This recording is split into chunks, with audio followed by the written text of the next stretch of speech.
नमस्कार, स्वागत है आपका हमारे चैनल पर। मैं हूं आपके साथ शिप्रा सैनी।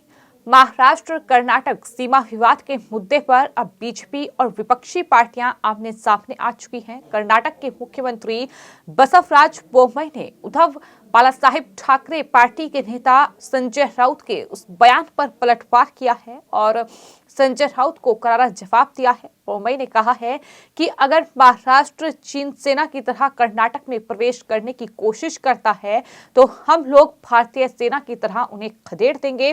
बोम्मई ने संजय राउत को चीन का एजेंट बताते हुए देशद्रोही करार दिया है। तो आपको ये बता दें कि महाराष्ट्र कर्नाटक जो कि दोनों ही बीजेपी शासित राज्य हैं, उसमें सीमा विवाद लगातार गरमाया हुआ है।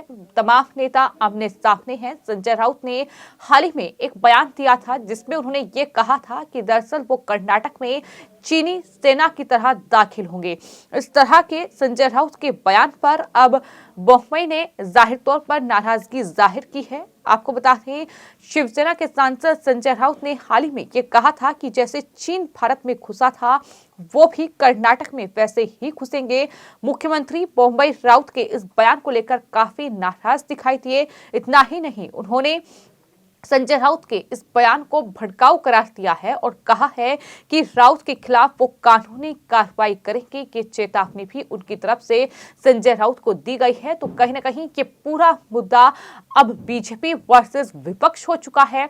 जिस तरह से एक के बाद एक महाराष्ट्र के तमाम नेताओं के बयान सामने आ रहे हैं, लेकिन संजय राउत ने ये जिस तरह का बयान दिया है, उन्होंने कहा है कि हम कर्नाटक में वैसे ही घुसेंगे जैसे चीनी सेना भारत में दाखिल हुई थी। तो जाहिर तौर पर उनका ये बयान एक बार फिर से विवाद खड़ा कर रहा है कि आखिर क्या वो भारतीय सेना पर सवाल उठा रहे हैं। इस तरह से वो सरकार को घेरने के लिए या फिर कर्नाटक के मुख्यमंत्री को घेरने के लिए इस तरह से भारत और चीन के बीच जो झड़प हुई और जिस तरह से भारत ने चीनी सेना को जवाब दिया, क्या इस तरह से भारतीय सैनिकों का वो अपमान कर रहे हैं।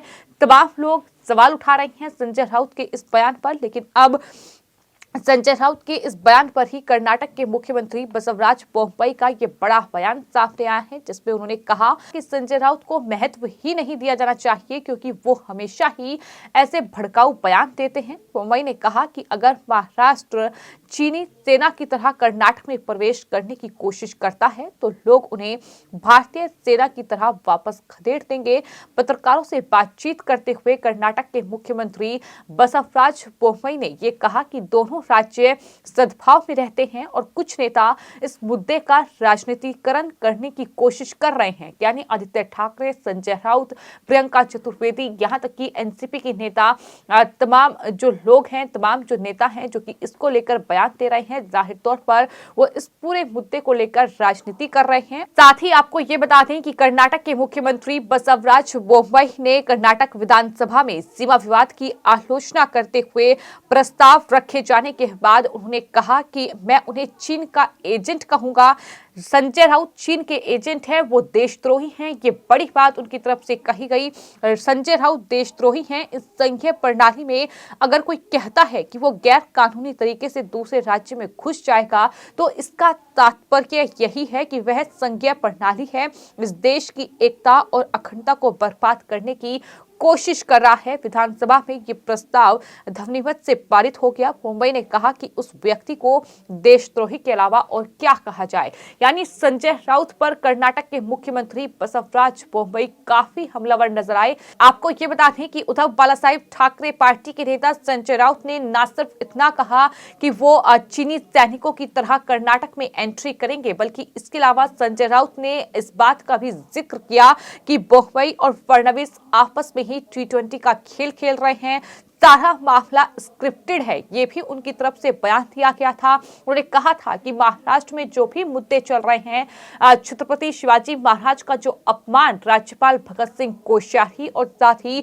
बीजेपी के प्रवक्ता सुधांशु त्रिवेदी की ओर से किया गया, उस पूरे मुद्दे को ढकने के लिए और उस मुद्दे पर जिस तरह का अपमान बीजेपी का हुआ है, जिस तरह से जनता लगातार बीजेपी के खिलाफ है, इसको कहीं ना कहीं मुद्दे को हटाने के लिए इससे लोगों का ध्यान ये तरीका अपनाया क्या है कि महाराष्ट्र कर्नाटक सीमा को लेकर ये आपस में ही कहीं ना कहीं इस तरह का विवाद छिड़ा हुआ है। इन तमाम बातों का जिक्र उनकी तरफ से किया गया था।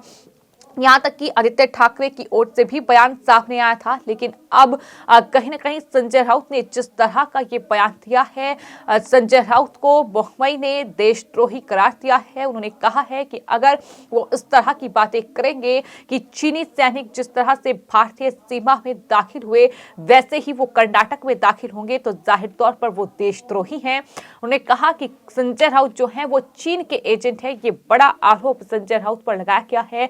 तो एक तरफ इस पूरे मामले को लेकर जो विवाद है वो अब महाराष्ट्र और कर्नाटक की सरकार के बीच है, लेकिन वहीं विपक्ष जिस तरह की राजनीति कर रहा है, संजय राउत, आदित्य ठाकरे और तमाम एनसीपी और कांग्रेस के लीडर्स के बयान सामने आ रहे हैं, वहीं कहीं ना कहीं अब बीजेपी और साथ ही विपक्षी खेमा जो है वो भी इस पूरे मामले को लेकर आमने सामने है।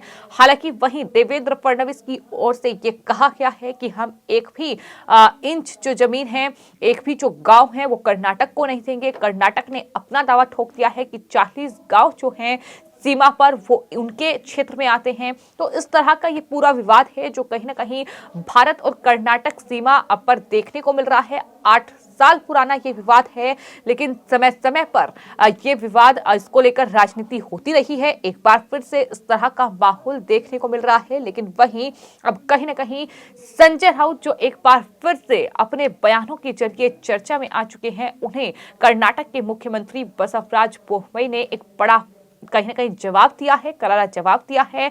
जो संजय राउत जिस तरीके की बातें कर रहे थे, चीनी सैनिकों की तरह वो कर्नाटक में एंट्री करेंगे और साथ ही फडणवीस और बोम्मई पर भी वो उंगली उठाने का काम कर रहे थे, लेकिन उन तमाम मुद्दों पर उन्होंने जवाब देते हुए ये साफ तौर पर कहा कि अगर तुम चीन की तरह घुसोगे तो हम भी भारतीय सैनिकों की तरह तुम्हें खदेड़ देंगे। तो संजय राउत का ये भड़काऊ बयान, जिसको लेकर अब कर्नाटक के मुख्यमंत्री बसवराज बोम्मई ने यहां तक कह दिया है कि वो संजय राउत के इस भड़काऊ बयान के खिलाफ अब कानूनी कार्रवाई करेंगे। ये चेतावनी भी संजय राउत को दी गई है, यानी मुश्किलें इस पूरे बयान को लेकर संजय राउत की आने वाले वक्त में बढ़ सकती है। लेकिन फिलहाल महाराष्ट्र में खासतौर पर इस पूरे मामले को लेकर ठाकरे गुट और बीजेपी के नेताओं के बीच ये जुबानी जंग हर रोज तेज होती दिखाई दे रही है। फिलहाल आपकी इस पूरे मामले पर क्या राय है, हमें कमेंट बॉक्स में जरूर लिखें और चैनल को सब्सक्राइब करें। धन्यवाद।